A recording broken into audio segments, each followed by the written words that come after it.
Welcome friend, tricky विषय sir की class में आपका स्वागत है। आज मेरे पास सब्जेक्ट है हिंदी। इससे पहले मैं प्रैक्टिस सेट नंबर 6 करा चुका हूं, जिनका लिंक आपको डिस्क्रिप्शन बॉक्स में नीचे मिल जाएगा। आज मेरे पास प्रैक्टिस सेट नंबर ये मेरे पास 7 है। चलिए स्टार्ट करते हैं। मैंने आपको बताया था DPP का मतलब है मेरे पास डेली प्रैक्टिस पेपर। चलिए पहला क्वेश्चन देखते हैं। भाई पहला क्वेश्चन मेरे पास दे रखा है, राम पढ़ता है। ऑप्शन दे रखे हैं, सरल वाक्य है, संयुक्त वाक्य है, मिश्रित वाक्य या इनमें से कोई नहीं। भाई राम पढ़ता जो है वो आपका सरल वाक्य हो जाएगा, इसका पहला वाला आपका आंसर हो जाएगा। दूसरा वाला क्वेश्चन दे रखा है, उसने परिश्रम तो बहुत किया किंतु सफलता नहीं मिली। ये सरल वाक्य है, संयुक्त वाक्य है या मिश्रित वाक्य या इनमें से कोई ही नहीं। भाई उसने परिश्रम तो बहुत किया किंतु सफलता नहीं मिली, अगर आप देखेंगे ये आपका संयुक्त वाक्य हो जाएगा। तीसरा वाला क्वेश्चन देखते हैं, यदि सही दिशा में परिश्रम करोगे तो अवश्य सफल हो जाओगे के लिए हमारे पास कौन सा ऑप्शन सही बैठता है, सरल वाक्य, संयुक्त वाक्य या मिश्रित वाक्य। इसका तीसरा वाला ऑप्शन आपका सही हो जाएगा। चौथा वाला क्वेश्चन देखते हैं, ईश्वर तुम्हें सफलता दे। भाई ईश्वर तुम्हें सफलता दे, कई बार क्वेश्चन रिपीट भी हुआ है। ये हमारे पास क्या है, प्रश्नवाचक वाक्य है या विस्मयवाचक वाक्य है, निषेधवाचक है या इच्छावाचक वाक्य है। अगर आप देखेंगे इसका आंसर आएगा मेरे पास चौथा वाला, इच्छावाचक वाक्य। पांचवा क्वेश्चन देखते हैं, संतोष से बढ़कर सुख नहीं। मिश्र वाक्य है, सरल वाक्य है, संयुक्त वाक्य है। अगर आप देखेंगे ऑप्शन आपका ये सरल वाक्य आपका ऑप्शन नंबर दूसरा हो जाएगा। चलिए छठा क्वेश्चन देखते हैं। भाई छठा क्वेश्चन दे रखा है हमारे पास, उदय शंकर भट्ट हिंदी साहित्य के प्रमुख हैं। भाई कहानीकारक हैं या निबंधकार हैं, उपन्यासकार हैं या नाटककार हैं। अगर आप देखेंगे ये हमारे पास नाटककार है हमारे पास, इसका ऑप्शन नंबर चौथा वाला सही है। सातवां क्वेश्चन दे रखा है, युद्ध प्रधान एवं राष्ट्र चेतना पर कविताओं में डैश डैश की प्रधानता होती है। ओज गुण है या रजोगुण है या तमोगुण है या सतोगुण है। अगर आप देखेंगे ऑप्शन के अकॉर्डिंग इसका पहला वाला आपका सटीक आंसर है। आठवां क्वेश्चन देखते हैं, मैया मोहे बहुत खिजाओ के लिए हमारे पास कौन सा ऑप्शन सही बैठता है। अगर आप इससे पढ़ते हैं तो हमारे पास सखा, यानी कि ऑप्शन नंबर चौथा। नमा क्वेश्चन देखते हैं। भाई नमा हमारे पास क्वेश्चन जो दे रखा है, नमा क्वेश्चन हमारे पास दे रखा है, रविन्द्रनाथ टैगोर का नाम सांस्कृतिक एवं जगत में सदा अविस्मरणीय रहेगा। भाई आपका ऑप्शन के अकॉर्डिंग अगर आप पढ़ते हैं तो ऑप्शन के अकॉर्डिंग हमारे पास तीसरा वाला इसका करेक्ट आंसर हो जाएगा। चलिए 10वें क्वेश्चन की ओर बढ़ते हैं। भाई 10वां मेरे पास क्वेश्चन दे रखा है,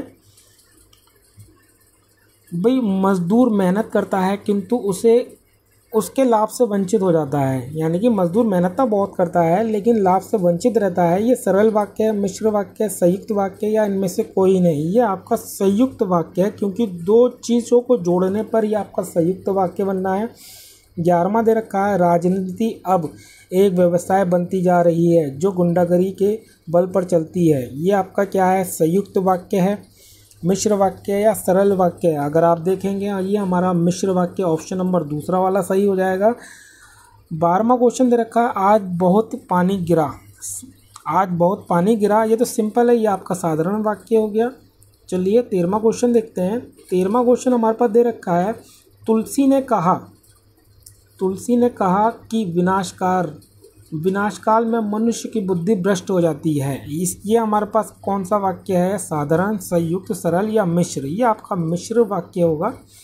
14वां क्वेश्चन हमारे पास दे रखा है, उससे कब अकेले नहीं कहा जा सकता। भाई इसके लिए हमारे पास क्या है, कर्तव्यवाच्य है, कर्मवाच्य है या भाववाच्य। अगर आप देखते हैं हमारे पास इसका ऑप्शन नंबर तीसरा वाला सही है। 15वां है, वहाँ जाओ। भाई वहाँ जाओ हमारे पास क्या है, ये आज्ञावाचक है, यानी कि हमारे पास ऑप्शन नंबर तीसरा वाला। 16वां देखते हैं। भाई 16वां हमारे पास दे रखा है, जब तक वह घर पर पहुंचा तब तक उसके माता पिता जा चुके थे। ये आपका कैसा वाक्य है, ये हमारे पास मिश्र वाक्य है, सिंपल सा दे रखा है। भाई दो चीज़ों को जोड़कर जो बना होता है वो आपका मिश्र वाक्य कहलाता है। चलिए 17वां क्वेश्चन देखते हैं, निम्नलिखित में से वाक्य के शुद्ध रूप का चयन कीजिए।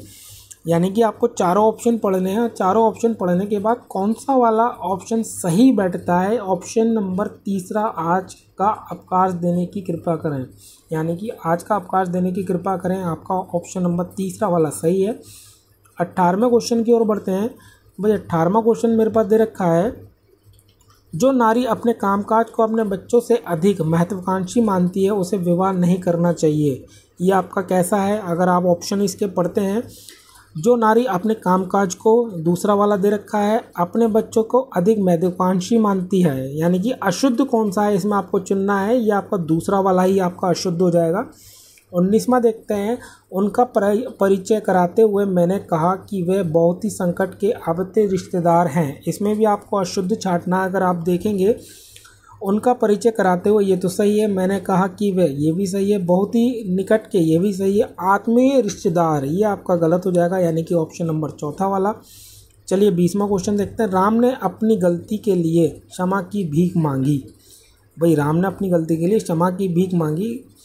पहला ऑप्शन है राम ने अपनी, फिर दूसरा ऑप्शन है गलती के लिए, तीसरा ऑप्शन है क्षमा और चौथा ऑप्शन है कि भीख मांगी। की भीख का यानी कि आपका यही वाला आपका गलत हो जाएगा। आगे देखते हैं भाई 21वां क्वेश्चन दे रखा है, धनवान को व्यर्थ बेकार में सहायता देकर कोई लाभ ना होगा। इसमें आपका कौन सा अशुद्ध है? अगर आप इसके लिए ऑप्शन पढ़ते हैं तो ऑप्शन नंबर इसका आपका सेकंड वाला ही सही हो जाएगा। इसके ज़्यादातर क्वेश्चन ऑप्शन पढ़ के भी हो जाते हैं। चलिए 22वां क्वेश्चन देखते हैं, मुख्य अतिथि आए और एक फूलों की माला पहना कर उनका स्वागत किया गया। भाई इसमें आपका कौन सा अशुद्ध है? भाई मुख्य अतिथि आए, ये तो आपका सही है, और एक फूलों की माला पहनाकर, एक फूलों की माला पहनाकर ही आपका रॉन्ग हो जाएगा। चलिए आगे क्वेश्चन देखते हैं। भाई आगे क्वेश्चन मेरे पास दे रखा है 23वां,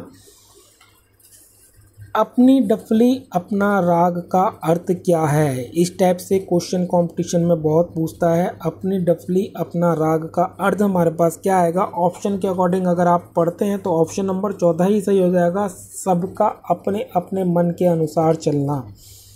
हुसैन के ब्याह में खुरपी का गीत का अर्थ हमारे पास क्या आएगा? अगर ऑप्शन पढ़ते हैं तो ऑप्शन के अकॉर्डिंग हमारे पास इसका तीसरा वाला सही हो जाएगा, असंगत बातें करना।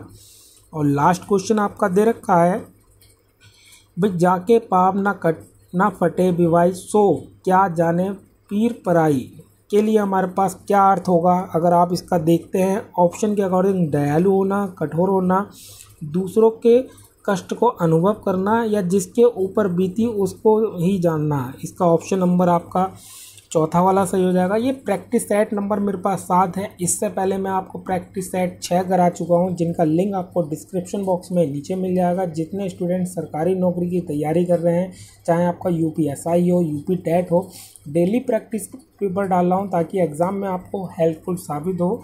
अगर वीडियो आपको अच्छा लगा हो प्लीज़ लाइक, शेयर और सब्सक्राइब करना ना भूलें। धन्यवाद।